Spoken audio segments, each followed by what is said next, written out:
Hello guys, samahan ninyo ako sa aking trip. Ito po ang bitoka ng manok aking papaklayan para may pang-ulam sa umaga, kaya tara na.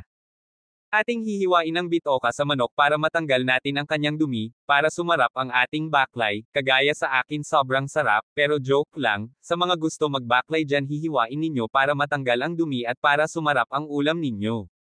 Kung sino gusto mag-vlog ako please like and share, sa aking video, thank you mga idol.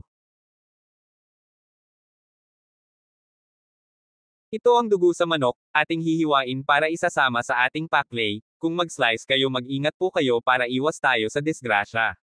Pagkatapos natin maghiwa sa dugo, hihiwain natin ang bitoka sa manok na putol-putol pagkatapos masimulan natin ang pagluluto ng paklay. Ito na ang lahat na gagamitin sa pagluluto natin sa ating ulam na paklay, kaya tara na simulan na natin. Labas na ang mahiwagang sandok.